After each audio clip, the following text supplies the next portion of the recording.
সুমুখে। সুপ্রদর্শক, আজ আমাদের মাঝে উপস্থিত রয়েছেন বিভাগীয় প্রধান ব্যবসায় প্রশাসন বিভাগ, presidency university, professor doctor Mohammad Zulfikar Ali. শুভ সকাল, কেমন আছেন? জি, অনেক ভালো আছি। আচ্ছা, আপনি পেশায় একজন শিক্ষক, তার পাশাপাশি আপনি একজন লেখক এবং সেই সাথে একজন ট্রেনার। এই তিনটি পেশার মধ্যে কোন পেশাতে বা পরিচয় দিতে আপনার বেশি ভালো লাগে? অবশ্যই শিক্ষক হিসেবে নিজেকে পরিচয় দিতে বেশি ভালো লাগে, কারণ দীর্ঘ 20 বছর থেকে শিক্ষকতাই করছি। আর এটি তো আসলে আমার জীবনের সাথে, জীবিকার সাথে মিশে আছে। এই জন্য শিক্ষকতা পেশাটা গিয়ে আমার সবচেয়ে বেশি ভালো লাগে। লেখালেখির শুরুটা হয়েছিল কিভাবে? আমি যখন বিশ্ববিদ্যালয়ের ছাত্র ছিলাম, রাজশাহী বিশ্ববিদ্যালয়ে পড়াশোনা করেছি। আপনি রাজশাহী ইউনিভার্সিটি গিয়েছেন কিনা আমি জানি না, খুবই চমৎকার একটা বিশ্ববিদ্যালয়। এখানে গাছপালা এত সুন্দর, রাস্তাঘাটগুলো এত সুন্দর, মানে একটা বিশ্ববিদ্যালয় যত সুন্দর হওয়া যায়, এটা কিন্তু রাজশাহী বিশ্ববিদ্যালয় এরকমটাই। তো এই বিশ্ববিদ্যালয় যখন আমরা আমাদের ছাত্র জীবন কাটিয়েছি, তখন এখানকার পরিবেশ, প্রকৃতি, এই বিষয়গুলো না আসলে লেখক হওয়ার জন্য খুব সুন্দর একটা পরিবেশ ছিল। এবং আমরা বন্ধুবান্ধব মিলে দল বেঁধে গল্পের বই পড়তাম, পড়াশোনা করতাম, এবং ওই সময়ে আমরা খুব কম্পিটিশন করে লেখালেখি করতাম। বিভিন্ন ছোট গল্প, কবিতা বিভিন্ন ধরেন ম্যাগাজিনে দিতাম, ইউনিভার্সিটির ম্যাগাজিন বা পত্রিকায় দিতাম। তো ওই বিশ্ববিদ্যালয়ের জীবনটাই মূলত লেখালেখি শুরুটা হয়েছিল, এবং সেটা বন্ধুদের অনুপ্রেরণা এবং উৎসাহের মধ্যে দিয়ে। বা এবং এটা থেকে ক্রিয়েটিভিটিও কিন্তু তৈরি হয় প্রতিযোগিতামূলক লেখালেখিতে। বেশ, আপনার একটি বই রয়েছে, বইটির শিরোনাম হচ্ছে স্ট্রেস ম্যানেজমেন্ট। সেই বইটি আমাদের সামনে দেখতে পাচ্ছি, বইটি সম্পর্কে বলবেন আমাদের। এটা আসলে আপনি জানেন যে আমাদের সভ্যতার অগ্রগতির কারণে কিন্তু মানুষের এখন যেরকম জীবন একটা গতি পেয়েছে, মানুষ অনেক ব্যস্ত হয়ে পড়েছে।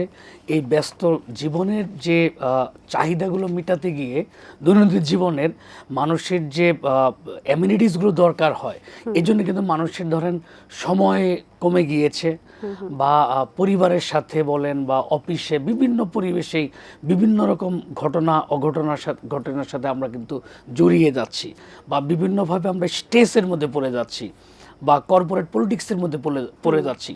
তো এইসব কারণে মূলত এই বইটা আমার লেখা, স্ট্রেস ম্যানেজমেন্ট।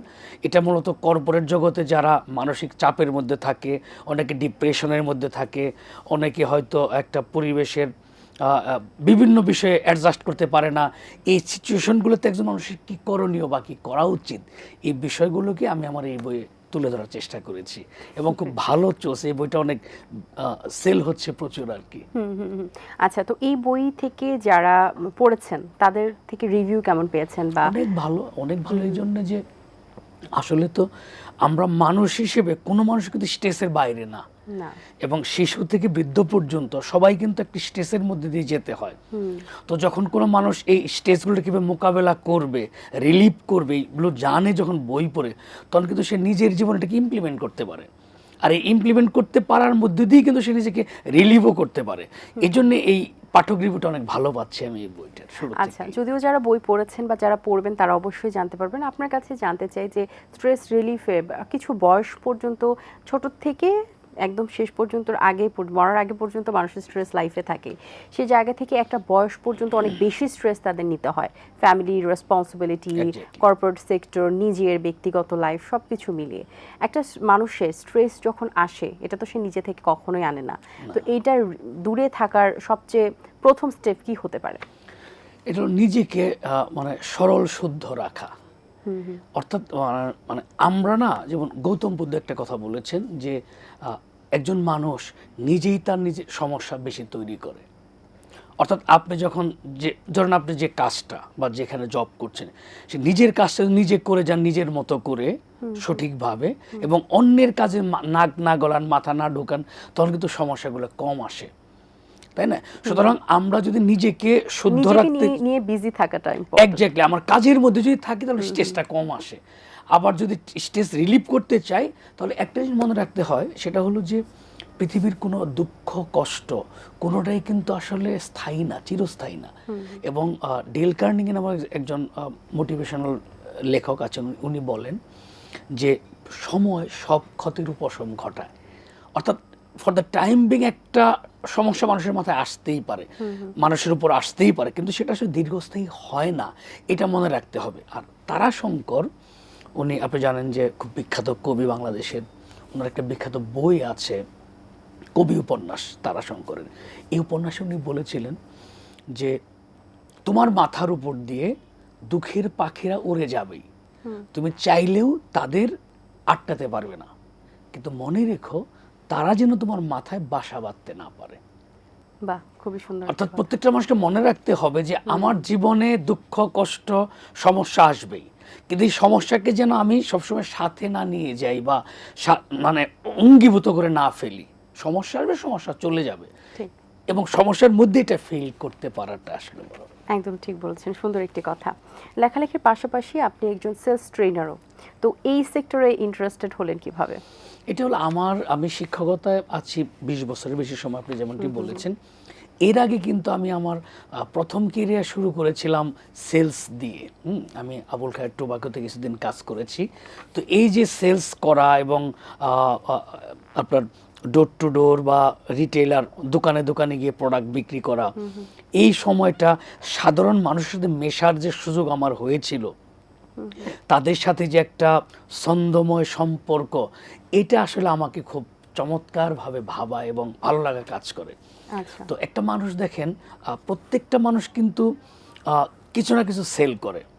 যদি আমি উদাহরণ দিয়ে বলি যে শিশু তার মিষ্টি হাসির জন্য কিন্তু আমরা তাকে পছন্দ করি, তাই না? তারপর কেউ সার্ভিস সেল করে, কেউ নিজেকে সেল করে, মানে ব্র্যান্ড সেল করে, মানে সেলফ ব্র্যান্ডিং করে। সোশ্যাল মিডিয়া বলেন, আপনি বিভিন্নভাবেই আপনি নিজেও দেখেন, যখন একটা ভালো পোশাক পরেন বা যখন একটু ভালো প্রোগ্রামে যান, আপনি সেটাকে সোশ্যাল মিডিয়ায় দিচ্ছেন, মানে কি আপনি নিজেকে সেলফ ব্র্যান্ডিং করছে, রিপ্রেজেন্ট করে, রাইট? তো এই সেলস প্রফেশনটাও কিন্তু তাই। অর্থাৎ যে যত আর্টিস্টিক ওয়েতে করতে পারে সে তত সফল হয়। তো এই জিনিসটা আসলে আমাকে খুব মানে ভালো লাগে আমার। এই জন্য আমি চেষ্টা করি যে আমার বিশ্ববিদ্যালয়ের শিক্ষকতার পাশাপাশি কর্পোরেট জগতের মানুষকে কিভাবে সেলস প্রফেশন আরও বেশি স্কিল করা যায়। বাহ, ভেরি ইন্টারেস্টিং। দীর্ঘদিনের শিক্ষকতা পেশা, 20 বছরের জার্নিতে অর্জনের পাল্লাটা কতটুকু ভারী? আলহামদুলিল্লাহ, অনেক বেশি, আলহামদুলিল্লাহ। কারণ এই দীর্ঘ সময় আমি শিক্ষকতার জীবনে যে অর্জন, সেটাকে আমি বললাম আমার ছাত্রছাত্রী। মানে আমি ধরেন বাংলাদেশের যে অফিস আদালত বা যে প্রতিষ্ঠানে যাই, সেটা ইন্স্যুরেন্স, ব্যাংক থেকে শুরু করে, সেখানে কোনো না কোনোভাবে আমার কোনো না কোনো স্টুডেন্ট বা ছাত্রছাত্রীর দেখা পাই। এটা আমাকে খুব মানে আনন্দ দেয়। এটাই আসলে একজন শিক্ষকের অর্জন, যে সে তার অনেক অনুসারী রেখে যায়, অনেক ছাত্রছাত্রী রেখে যায় যারা তাকে স্মরণ করে, ভালোবাসে, রেসপেক্ট করে। এটাই সবচেয়ে বড় অর্জন আমি মনে করি শিক্ষক হিসেবে। একদম। এবার আপনার পরিবার সম্পর্কে জানতে চাই, পরিবারে কারা কারা রয়েছে? ধন্যবাদ আপনাকে। আমার পরিবারে আছে আমার স্ত্রী শর্মী, সেও রাজশাহী বিশ্ববিদ্যালয়ে পড়াশোনা করেছে। আমার ছেলে আলী সাফওয়ান এবং মেয়ে আদ্রিতা শৈলী। আমার ছেলে এবার এসএসসি পরীক্ষা দিয়েছে, রেজাল্টের অপেক্ষা করছে। মেয়ে আগামীতে পরীক্ষা দিবে। ওরা দুজনেই রাজুক উত্তরা মডেল কলেজে পড়াশোনা করছে। বেশ।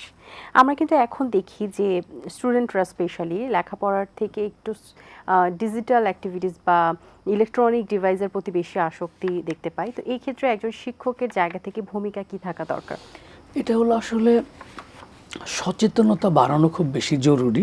আমি যেটা মনে করি, শিক্ষকদের দায়িত্ব হলো ক্লাসে শুধু পাঠ্য বই না পড়িয়ে পাঠ্য বইয়ের পাশাপাশি তাদেরকে বিভিন্ন কো কারিকুলার অ্যাক্টিভিটিস ইনভলভ করতে হবে। তাদের লিডারশিপ ডেভেলপ করার জন্য চেষ্টা করতে হবে, তাদের ডিবেটার হিসেবে তাদেরকে ডেভেলপ করাতে হবে, কালচারাল অ্যাক্টিভিটিসগুলো তাদেরকে ইনভলভ করাতে হবে, পাবলিক স্পিকিং তাদেরকে প্র্যাকটিস করাতে হবে। অর্থাৎ যখন একজন ছাত্র কাজ পাবে, ব্যস্ত থাকবে এবং তার জীবনে সুন্দর একটা গোল থাকবে, একটা উদ্দেশ্য লক্ষ্য থাকবে, তখন কিন্তু সোশ্যাল মিডিয়ায় যাবে না।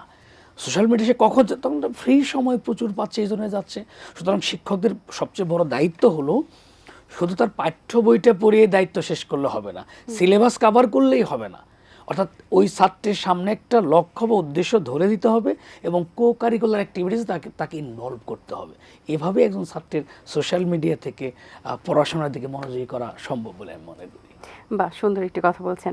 আচ্ছা, জীবন যে এত কঠিন, তা ছাত্র জীবনে কেউ কেন বুঝতে পারে এটা না? আপনিও বুঝতে পারেন ছাত্র জীবনে, তাই না? এটা আমরাও বুঝতে পারিনি বা অনেকে বুঝতে পারে, কেউ পারে না কথাটা আসলে হয়তো ঠিক না, কেউ না কেউ পারে। কারণ আজকে যারা এই দেশ চালাচ্ছে, আজকে যারা বড় বড় শিল্পপতি, ব্যবসায়ী, তাই না, আজকে যারা সফল মানুষ, তারা কিন্তু বুঝতে পেরেছে যে ছাত্র জীবনেই নিজেকে তৈরি করতে হয়। এই সত্যটা যে যত আগে বুঝে তার সফলতা তত দ্রুত হয়। সুতরাং কেউ বুঝে না এটা না, কিন্তু অনেকে বুঝে না, মানে বেশিরভাগই বুঝতে পারে না। বাট যারা বুঝে তারা পায়, তারা সফল হয় বা সফলতা অর্জন করে। আচ্ছা, বড় হওয়ার জন্য নিজেকে কিভাবে তৈরি করতে হবে? মারাত্মক ডেডিকেটেড থাকতে হবে, অর্থাৎ জীবনের একটা লক্ষ্য থাকা উচিত যে আমি সফল হব, এবং সে লক্ষ্যে প্রতিদিন কাজ করে যেতে হবে। বিষয়টা এরকম না যে আজকে কাজ করলাম 7 দিন গ্যাপ, না। অর্থাৎ জীবনে একটা লক্ষ্য থাকতে হবে, এবং সেই যে লক্ষ্যটা, সেই লক্ষ্যের জন্য প্রতিদিন ছুটে বেড়াতে হবে। এবং প্রবাদে আছে এরকম যে সৈনিক যুদ্ধের আগে ঘাম ঝরায় বেশি, যুদ্ধে তার রক্ত ঝরে কম। অর্থাৎ যে মানুষ সফল হতে চায়, সফল হওয়ার আগে তাকে সফল হওয়ার জন্যে মারাত্মক ডেডিকেটেডলি কাজ করতে হবে। আর যারা এটা করে না, তারা আসলে খুব সুন্দর জীবন পায়। জীবন যে বিউটিফুল, আমরা অনেকে বলি লাইফ ইজ ভেরি বিউটিফুল। কীভাবে বলি? ওই মানুষটাই জীবনটা পায় যে জীবনটাকে নিয়ে সত্যিকার অর্থে সময় দেয়, গড়ার জন্য চেষ্টা করে, এবং সে কিন্তু সফল হয়। অনেকেরই ধারণা রয়েছে যে অনেকে পড়াশোনাকে তো প্রায়োরিটি দেয়, পাশাপাশি অনেকে বলে যে পড়াশোনা করে খুব বেশি দূর যাওয়া যায় না, অন্য মাধ্যমও লাগে। তো এই যে ধারণাগুলো, বা জিপিএ 5 দরকার, বা ভালো রেজাল্ট দরকার, না হলে ভালো বিশ্ববিদ্যালয়ে চান্স পাওয়া যাবে না, ভালো বিশ্ববিদ্যালয়ে চান্স না পেলে জীবনটা থেমেই থেকে যাবে। তো এই যে বিভিন্ন ধরনের চিন্তা ভাবনা বা বিভিন্ন ধরনের থিঙ্কিং মানুষের মধ্যে আছে, এটা কতটুকু সঠিক? যে বলে পড়াশোনা ছাড়া অনেক কিছু হওয়া যায় বা পড়াশোনা না হলেও চলে, এটা সবচেয়ে মূর্খের মতো কথা। বিলিভ মি, মূর্খের মতো কথা। কারণ মধ্যবিত্তদের, মানে আমাদের মতো যারা উঠে এসে ফার্স্ট জেনারেশন এই শহরে, তাদের পড়াশোনা ব্যতীত অন্য কোনো গতান্তর নেই, উপায় নেই আসলে। মানে যে যত পড়াশোনা ছাত্র জীবনে করবে সে তত ভালো করবে, এটাই স্বাভাবিক, তাই না? মেধা কিন্তু আসলে সবাই কিন্তু একই রকম মেধাবী। আবার অনেকের মেধা কম থাকতেই পারে একটা লেভেল পর্যন্ত। আপনি অবাক হয়ে যাবেন, আইনস্টাইন, সে কিন্তু 7-8 বছর লেগেছে তার শুদ্ধভাবে, মানে সরয়ে সরয়ে কথা বলা, এই টাইপের ব্যাপার। 16 বছর বয়সে সে সুইজারল্যান্ডের জুরিখে একটা ডিপ্লোমা ইঞ্জিনিয়ারিং কলেজে ভর্তি পরীক্ষায় ফেল করেছে। এবং আইনস্টাইনের বাবা বরাবর বলতেন যে আমি এক গভীর জন্ম দিয়েছি, এই ছেলের পক্ষে জীবনে কিছু করা সম্ভব না। এবং সে কিন্তু সেলসম্যান ছিল, ইন্স্যুরেন্স সেলস করেছে, সেখানেও সে ব্যর্থ। সেই মানুষটার পৃথিবীর সেরা বিজ্ঞানী। মানে অর্থাৎ একটা ছেলে বা মেয়ের জীবনের একটা অংশ বা পার্ট ব্যর্থ হতেই পারে, রেজাল্ট খারাপ করতেই পারে। তার মানে এটা না তার সারা জীবন খারাপ করবে, সারা জীবন সে হয়তো আরো অনেকের চেয়ে ভালো করবে। এই বিশ্বাস বা বোধটা ওই স্টুডেন্টের থাকতে হবে, ওই ছেলে মেয়ের থাকতে হবে, এবং আরো বেশি থাকবে বাবা মার। কারণ আমাদের সবচেয়ে বড় সমস্যা বাবা মা। ম্যাডাম, আপনি আমার সাথে একমত হবেন জানি না, বেশিরভাগ বাবা মা আমাদের নিজেদের সন্তানদেরকে উৎসাহিত করে না, বরং অনুৎসাহিত করে। এক্সাম্পল দেয়, পাশের বাসার ভাবি কি বললো সেটাকে। এটা উচিত না। আমার সন্তান আমার কাছে সেরা, এটা যদি যখন একজন মা বলে, তখন সেই সন্তান অনেক ইন্সপায়ার্ড হয়, ইন্সপিরেশন পায় সে। যখন বাবা বলে যে ইয়েস, আমার সন্তান রেজাল্ট খারাপ করতে পারে, কিন্তু আমার সন্তান সেরা, আমার সন্তান একসময় ভালো করবে। দেখেন, পৃথিবীর বিখ্যাত একজন মোটিভেশনাল স্পিকার বা লেখক শিব খেরা, ওনার খুব বিখ্যাত একটা বই আছে, তুমিও জিতবে। ওটা সবাই অনেকে আমরা পড়েছি। এই বই উনি বলেছেন যে কোনো স্টুডেন্ট যদি, কোনো সন্তান যদি 4 সাবজেক্টের একটায় পাশ করে আর 3টায় ফেল করে, তাহলে ওই সন্তানকে শুরু করুন যেটা পাশ করেছে সেটার প্রশংসা দিয়ে। কিন্তু আমরা বাবা মা কি করি বলেন তো? কেন ফেল করেছে সেটাকে জবাবদিহি করে, একটা যে ভালো করেছে ওটা ভুলেই যায় না। এতে সন্তানের মন নষ্ট হয়ে যায়, তাদের ভেতরটা ভেঙে যায়, নষ্ট হয়ে যায়। তাকে এটা করা যাবে না, কারণ জীবনের রেসটা তো ম্যাডাম অনেক লম্বা। আমাদের ভুলটা কিন্তু এখানে যে জীবনের রেসটা অনেক লম্বা, অনেক দীর্ঘ। এই জন্য সফলতাটা হঠাৎ করে শর্ট টাইমে মেজার করাটাই ঠিক না। আসলে অবশ্যই সময় দেওয়া উচিত। অবশ্যই সময় দেওয়া উচিত। অসংখ্য ধন্যবাদ আপনাকে, চমৎকার কিছু কথা বলেছেন। আশা করছি দর্শকদের ভালো লাগবে। অনেক শুভকামনা রইল আপনার জন্য, ভালো থাকবেন। ধন্যবাদ আপনাকে, শুভকামনা এটিএন এর জন্য, এটিএন পরিবারের জন্য আমাকে ইনভাইট করার জন্য। আসসালামু আলাইকুম। দর্শক, আশা করছি আয়োজন ভালো লেগেছে। আজ এই পর্যন্ত, দেখা হবে আগামী পর্বে নতুন কোনো অতিথির সঙ্গে। সে পর্যন্ত ভালো থাকবেন, সুস্থ থাকবেন, এটিএন বাংলার সাথেই থাকবেন। সকলকে আল্লাহ হাফেজ। দিন আসে দিন যায়, সময়টা চলে যায়, তবু আছি এই বেশ ভালো। জীবনটা রঙময় যেভাবেই হওয়া চাই, নয় কভু সাদা কালো। এই আশাতে স্বপ্ন ভাসে, সুখ হাসে চোখে মুখে চায়ের চুমুকে।